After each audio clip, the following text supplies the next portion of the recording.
آپ یہ بتائیے کہ جو وہاں پر بتا رہے ہیں کہ ہمارے اتحادیوں سے جن سے انہوں نے بات کی، اپوزیشن کے جو لوگ تھے، انہوں نے یہ کہا کہ جی فوجی آپریشن ہو جائے گا، یہ ساری چیزیں ہو جائیں گی، تو یہ انڈر دا ایمبیگوٹی یا ایک کلیئرٹی نہیں تھی جس کی وجہ سے ان لوگوں نے یہ بات کی اور تحریک انصاف شاید اس میں اگری کر گئی. Do you agree with this notion?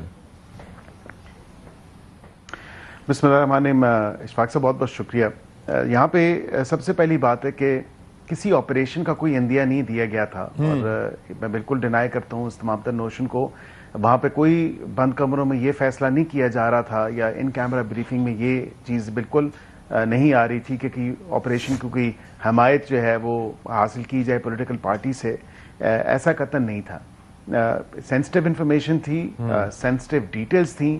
اس تمام تر چیزوں کو جو ہے آپ میڈیا پہ نہیں لے کے آ سکتے. اینڈ آف کورس ایک گریوٹی جو سینسٹیوٹی کی ہے اس کو جانچتے ہوئے، اس کو بھانپتے ہوئے آپ ان پبلک فوراس پہ یا پبلک ڈومین میں یہ چیزیں ڈسکس نہیں ہو سکتی. اسی لیے میڈیا کو یا غیر متعلقہ افراد یا ایون جو اراکین پارلیمنٹ جو انوائٹڈ نہیں تھے ان کو بھی اجازت نہیں تھی کہ وہ آ سکیں، بیکاز ایک سینسٹیوٹی اور سیکیورٹی اتنی زیادہ تھی اس معاملے کی، اتنی حساسیت تھی اور حساس نوعیت تھی کہ اس کو صرف اس ایمبٹ میں ہی رکھا جاتا.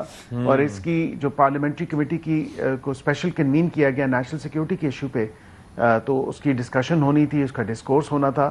اب ظاہر بات ہے کہ تمام سیاسی جماعتیں جو ہیں وہاں پہ موجود تھیں ماں سوائے ایک دو کے، اور ایک دو وہ اس لیے موجود نہیں تھی کیونکہ پی ٹی آئی کی اگر بات کر لی جائے تو وہ 11th آور تک تو آمادہ تھے اور ایگریڈ تھے. اور بالکل نثار جٹ صاحب نے جس طرح آپ کو بتایا، کیونکہ میں نے تو خود اسپیکر آفس میں یہ چیزیں ہوتے ہوئے دیکھیں کہ ان کی پارلیمنٹری لیڈرشپ آئی اور پھر وہاں پہ نام دیے گئے ہماری لیڈرشپ کے ساتھ.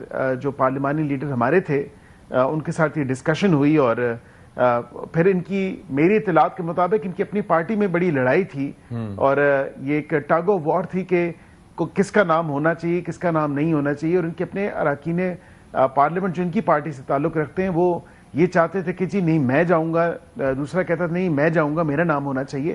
میری تجویز میری پارٹی کو یہ تھی، میری پارٹی کو اشفاق صاحب میری یہ تجویز تھی کہ آپ پریفرنس دیں کے پی سے اور بلوچستان سے، کیونکہ they are the ones who've suffered the most. سب سے زیادہ افیکٹو وہ ہیں اس تمام تر ایشو کے. تو ان کو ان کی رائے لینا، ان کو اس میٹنگ میں بلانا تو ان کو پریفرنس دی جائے، جو کہ ہماری سائڈ سے تو الحمدللہ دی گئی. لیکن اس طرف سے تو یہ تردد ہی نہیں کیا گیا کہ شاید اس حوالے سے بھی سوچا جائے کہ یہ پاکستان کی سالمیت کا معاملہ ہے، پاکستان کی نیشنل سیکیورٹی کا معاملہ ہے، پاکستان کی جو ایک وقار ہے، پاکستان کی حفاظت و تحفظ ہے، اس کا معاملہ ہے. لیکن اپنے پولیٹیکل انٹرسٹ کو، اپنے پولیٹیکل گینز کو، اپنے پولیٹیکل ایجنڈا کو آگے رکھتے ہوئے یہ نہیں جوائن کیا گیا اس میٹنگ کو، تو افسوسناک بات ہے. پھر اس کو اس حوالے سے ایک نیکسس دیا گیا یا جوڑا گیا کہ پہلے ہماری ملاقات کروا دی جاتی. اگر آپ کی ملاقات کروا بھی دی جاتی آپ کے بتائے ہوئے ٹائم پہ، کیونکہ 2 بجے دوپہر تو بیرسٹر گور نے ملاقات کر لی تھی، اب آپ کے ٹائم پہ بتائے ہوئے اگر ملاقات کروا بھی دی جاتی تو مجھے یہ سمجھ نہیں آ رہی کہ اس ملاقات میں سے کیا نکلنا تھا. کیونکہ جو ملاقات 2 بجے ہوئی تو وہ بالکل انہوں نے بعد میں بھی انہوں نے یہی کہا کہ آپ کا فیصلہ درست تھا، کہ آپ نے بالکل اچھا کیا نہ جوائن کر کے. اور پھر گڈ طالبان اور بیڈ طالبان کی جو ایک ڈفرینسیشن کی جا رہی ہے، میں یہ سمجھتا ہوں کہ ماضی میں ہماری بالکل کچھ پالیسیز رہی ہیں اس دور کی حکومتوں کی، یا جو بھی سیٹ اپ تھے اس وقت، اور بالکل یہ تمام تر ایک واضح طور پہ بات سامنے ہے. لیکن جو عمران خان صاحب نے اس ملک کے ساتھ یا اس ملک کے باسیوں کے ساتھ کیا، ایک اکارڈ سائن کر کے، یا ان کو جیلوں سے 4-5 ہزار جو طالبان ہیں ان کو جیلوں میں سے جو انڈر ٹرائل تھے یا اپنی سزائیں بھگت رہے تھے، ایک نیشنل سیکیورٹی سچویشن کیوس جو ہے انہوں نے کھڑا کر دیا، جس کے اپنے لوگ جو کے پی میں 12 سال سے ان کی حکومت، اور وہاں کے لوگوں نے ہاتھ جوڑے منتیں کی کہ ان لوگوں کو یہاں پہ آ کے ری سیٹل مت کیجیے.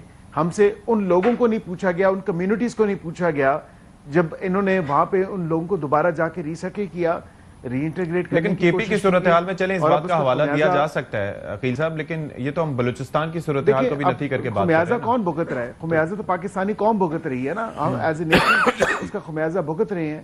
بالکل ہم نہ کسی کی جنگ میں جائیں گے، نہ اپنی سرزمین کسی کی جنگ کے لیے استعمال ہونے دیں گے. چلیں لیکن جو پاکستان پہ حملہ کرے گا پاکستانی انٹرسٹ کو نقصان پہنچائے گا, پاکستان کو نقصان پہنچائے گا, ویدر فرام انٹرنلی External اور force یا ایکسٹرنلی. internal, ٹھیک ہے. بالکل ہمیں ایکسٹرنلی اور انٹرنلی دونوں طرف سے اس کو کرب کرنا ہے اور اس کو ایڈریس ٹھیک کرنا ہے. ہے.